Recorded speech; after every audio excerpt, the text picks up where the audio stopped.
이번에는 실제 컴퓨터가 문자를 어떻게 표현하고 처리하는지에 대해서 살펴봅시다.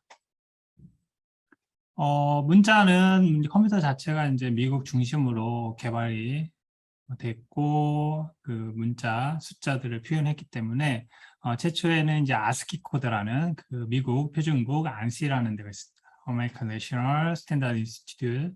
그 안시 그 미국 표준국에서 정보 교환용 표준 코드를 만들었습니다. 그래서 그 ASCII는 American Standard Code for Information Interchange라는 것을 표현을 해서 실제 알파벳, 숫자, 문법 기호, 제어 비호를 7비트로 표현을 하였습니다.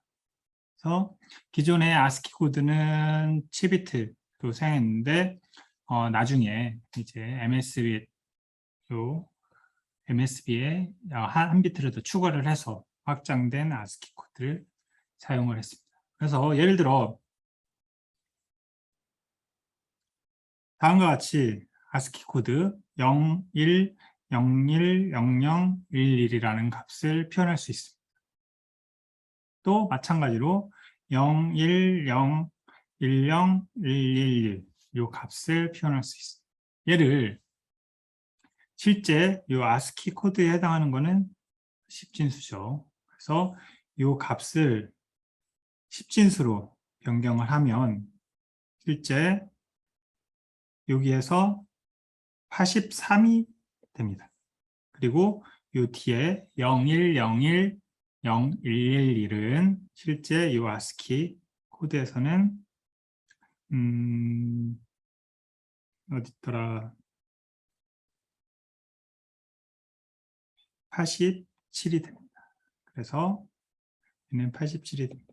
그래서 얘는 앞에 83은 S, 그 다음에 87은 W에 해당하는 소프트웨어 SW는 다음과 같이 표현을 할 수가 있습니다. 컴퓨터는 이진수로 표현하기 때문에 83, 87을 다음과 같이 이진수로 바꿔줘야겠죠. 그러면 질문이 나오겠죠. 영어는 이렇게 표현하는데 한글은 어떻게 표현할까요? 한국어는 어떻게 표현할까요? 최초에는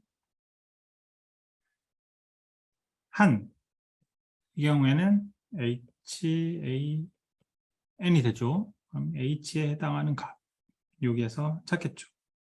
72. A에 해당하는 값 65.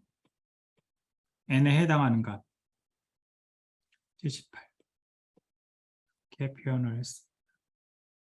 근데 이거 이제 로마자 기호로 이렇게 표현하는 거죠. 근데 이게 사람에 따라서는 뭐 R이라고 표현하는 사람도 있고 L이라고 표현하는 리을을 그렇게 표현하는 사람이 있죠. 그래서 그때그때는 약간 다르기 때문에 얘를 한글 문자를 이제 조합형으로 표현하느냐, 완성형으로 표현하느냐 이런 방식으로 최초에 제안이 됐고 최근에도 많이 사용을 합니다. 그래서 이 부분은 한번 각자 조사를 해봅시다. 근데 이 ASCII 코드 자체가 뭐 간단히 나타내긴 좋긴 하지만 이제 방금 이제 한국어 여기 한글에 대해서 예를 들었지만 실제 중국어 엄청 많죠. 일본어도 그렇고 그리고 뭐 아랍 그런 경우에는 이 나타낼 수 있는 8비트로 표현하는 게 상당히 제약이 따르기 때문에 그 각각 언어에 나오는 심볼 그 다음에 캐릭터 그 알파벳이죠. 그거를 각각의 그 숫자로 구별을 해서 표현하는 유니코드를 최근에는 많이 사용을 합니다. 아마 많이 들어봤을 겁니다. 앞에서 그 유니코드가 한국어, 중국어, 일본어, 히브리어 등 그 다양한 언어를 표현하고 그 다음에 새로 나오는 심볼, 뭐 예를 들면 여기 이모티콘 같은 거 있죠. 이런 거를 표현하기 위해서 유니코드가 제한이 됐고 최근에 많이 활용을 하고 있다. 이렇게 얘기를 했고 실제 좀 더 자세하게는 16비트의 길이로 표현을 합니다. 그래서 65,536개의 문자와 심볼을 표현할 수 있습니다. 그래서 각 글자, 예를 들어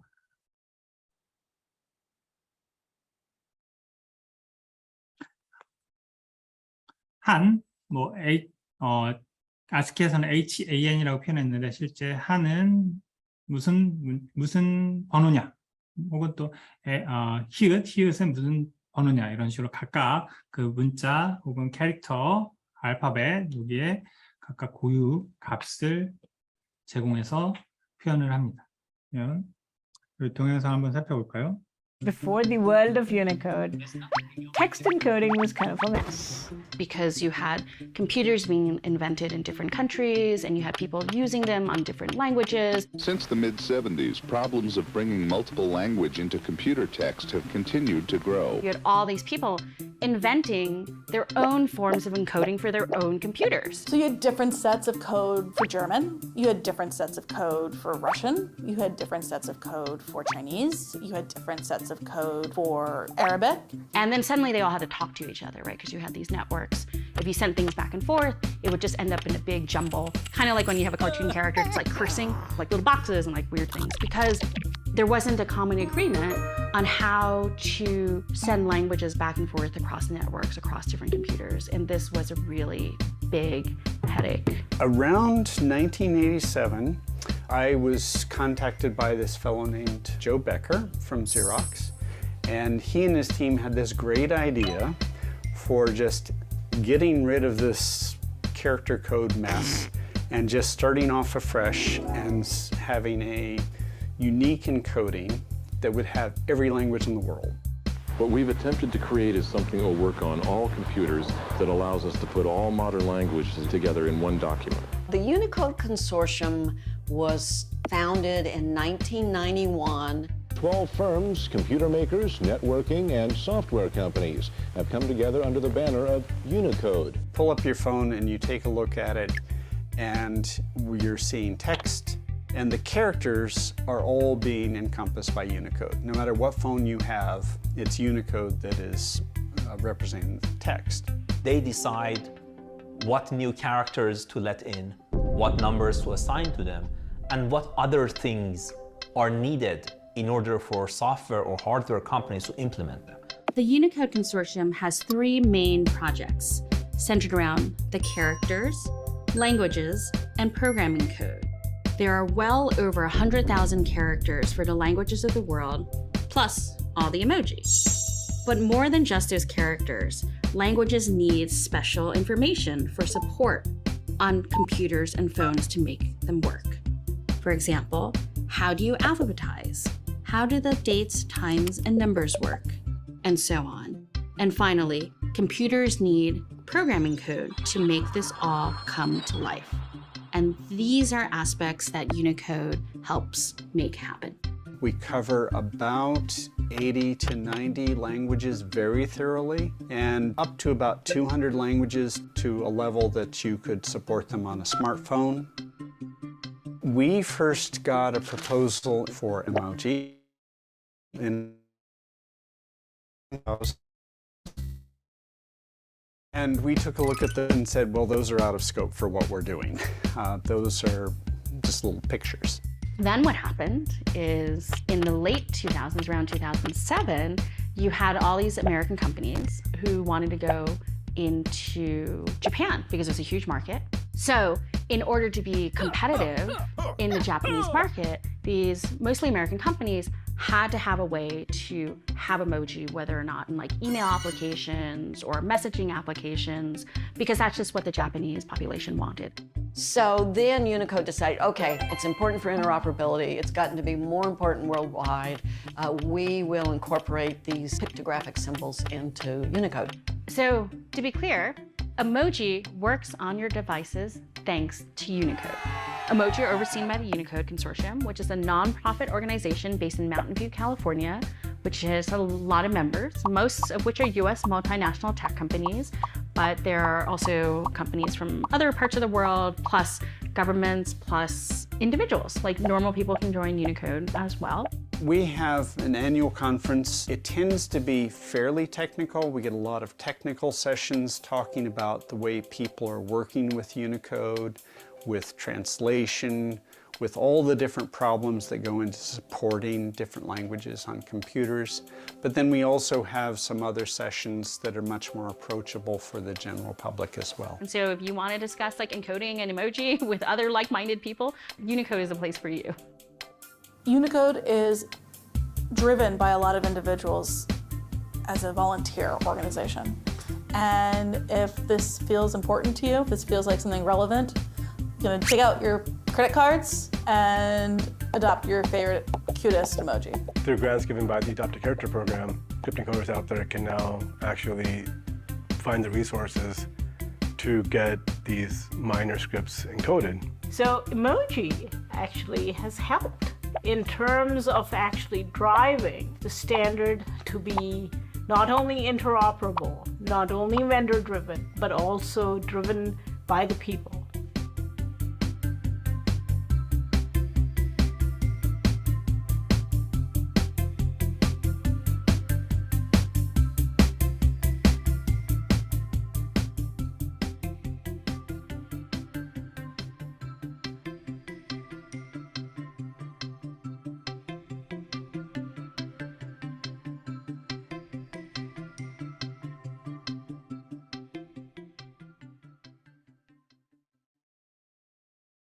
예, 그 다음과 같이 DOCA00이라고 유니코드 무슨 값인지 모르겠지만 어쨌든 고유의 값을 유니코드에서 선언을 해놨습니다. 그러면 이게 뭐냐?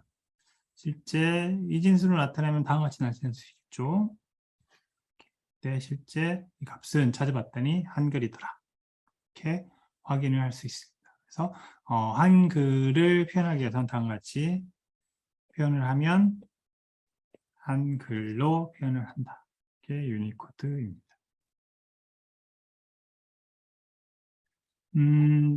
다음으로 이제 그 앞에 나온 것처럼 이제 그 한글을 표현하기 위해서는 16비트, 16에서 32비트 아주 긴 길이에 해당하는 비트 스트림이 필요하죠. 그래서 이러한 그 문자열을 효율적으로 표현하기 위해서 압축이라는 방법을 통해 그 정보를 그대로 유지한 채 압축을 합니다.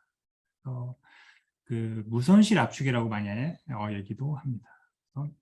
그 언어, 특히 이제 문자 같은 경우에 그 원래 정보가 바뀌면 안 되겠죠. 압축을 하면서. 하지만 우리 그림 자체를 해상도를 낮추거나 이렇게 할 때 조금 압축을 해서 원래 그 우리가 눈에 덜 민감한 부분은 그냥 과감히 버려버리고 눈에 민감한 부분은 계속 유지하는 그러한 압축을 할 수가 있습니다.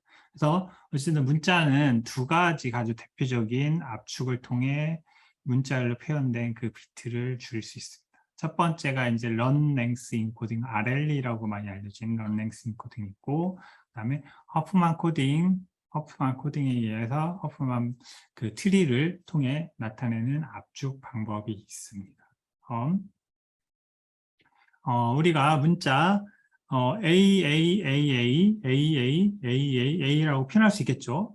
이렇게 표현하는 경우는 거의 없지만 어쨌든 이러한 문자가 있다고 생각을 하면 run length encoding을 통해 한번 문자를 압축을 해봅시다.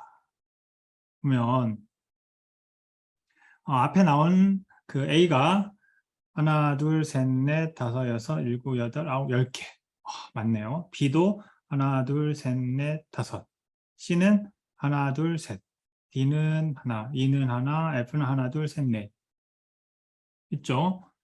그러면 한 개의 바이트를 표현하는데 한 개가 그 A가 1바이트, B가 1바이트 이렇게 표현한다면 실제 24개의 문자를 표현하기 때문에 24바이트가 아주 긴, 아주 사이즈가 큰 데이터가 필요하겠죠.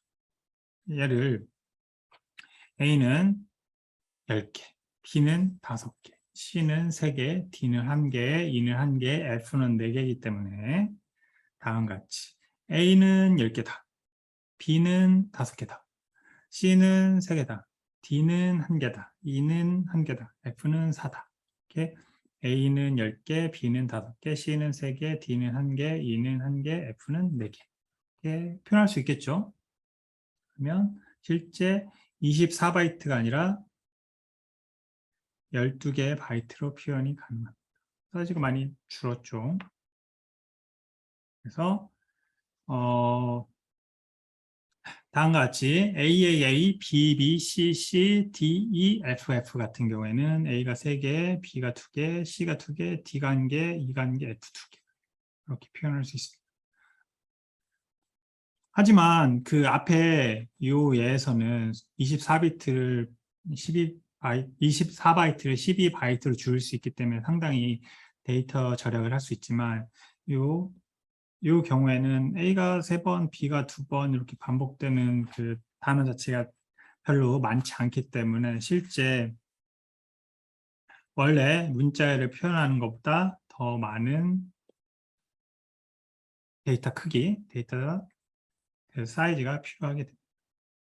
그래서 요 사용 빈도를 기준으로 이제 허프만 코딩을 사용을 하면 이러한 문제점을 해결을 할 수가 있습니다. 그래서 허프만 코딩에 대해서 살펴봅시다. 그 다음과 같은 이그젬플을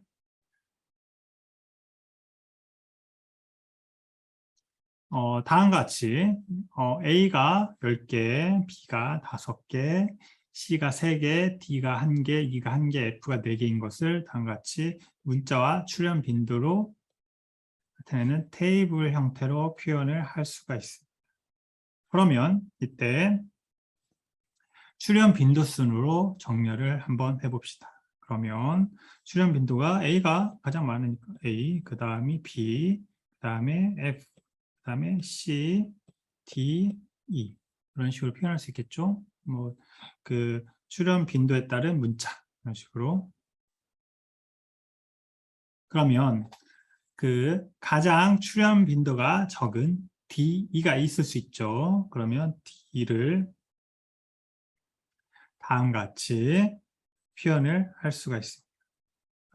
DE는 2개를 합하면 2개가 있다.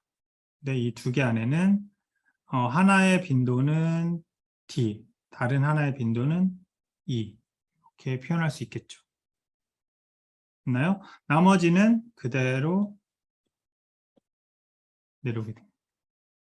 그러면 이때 맨 마지막 2개, 여기 앞에서 2개를 합했죠. 2개를 다음과 같이 합할 수가 있습니다. 2와 3을 더하면 5가 되겠죠.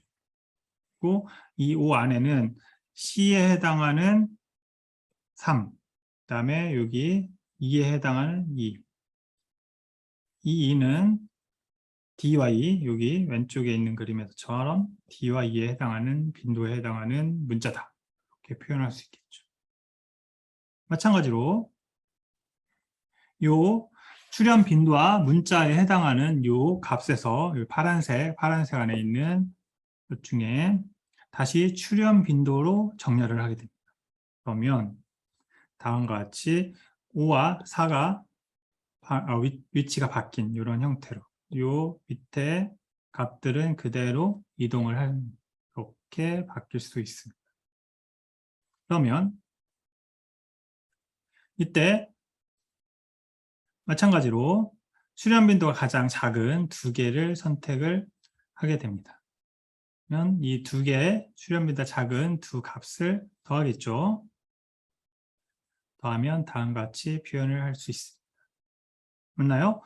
5와 4를 더하니까 9가 되고 여기에 해당하는 이 값들은 한 단계씩 밑으로 쓰고 요 해당하는 값은 한 단계씩 밑으로 써서 다음과 같이 표현을 할 수 있습니다. 그럼 마찬가지로 여기 출현 빈도 수로 정렬한 것처럼 요 값을 출현 빈도 수로 다음과 같이 정렬을 할 수 있습니다. 그러면 마찬가지로 이렇게 표현이 되고 이 밑에 있는 출현 빈도 문자는 그대로 따라오면 되겠습니다. 마찬가지로 위에서 하는 거와 똑같은 그 연산을 하면 되겠죠. 앞에 있는 거를 그대로 카피해 왔습니다. 그래서 빈도수가 가장 작은 2개, 9와 5를 지금 선택을 해서 2개를 합해서 다음과 같이 14가 되겠죠. 일단 이제 중간 부분은 생략하긴 했지만 14가 되고 요 10과 정렬을 하면 요 10이 뒷부분에 위치하게 되고 이 나머지는 이렇게 밑으로 위치하게 트리를 만들 수 있습니다. 마찬가지로 14와 10을 이제 마지막 단계인데 14와 10을 더하면 24 그리고 나머지 밑에 서브트리는 이렇게 밑으로 옮겨주면 실제 24가 루트 노드가 되고 나머지는 밑에 서브 트리의 밑에 부분을 이렇게 하는 허프만 트리를 여기는 지금 만들었습니다. 그래서 이 허프만 트리, 우리가 만든 허프만 트리에서 왼쪽 가지로 가는 경우에는 0, 오른쪽 가지로 가는 경우에는 2를 부여를 합니다. 같이 24를 기준으로 왼쪽으로 갔으니까 0, 오른쪽으로 갔으니까 1. 14를 기준으로 왼쪽으로 갔으니까 0, 오른쪽으로 갔으니까 1. 이런 식으로 그 각각 가지에 값을 부여를 합니다. 코드를 부여하는 거죠.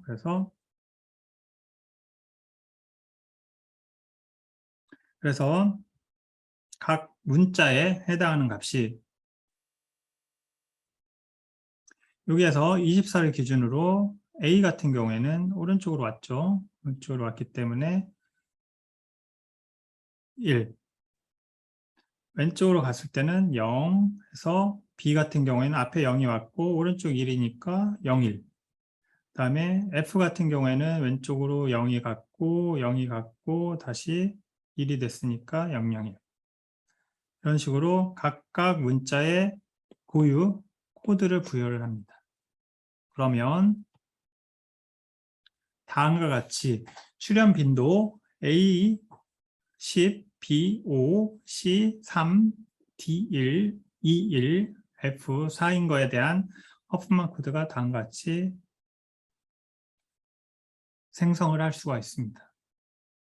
그러면 이 코드의 길이는 각각 1비트, 2비트, 4비트, 5비트, 5비트, 3비트가 필요한 것을 알 수 있습니다.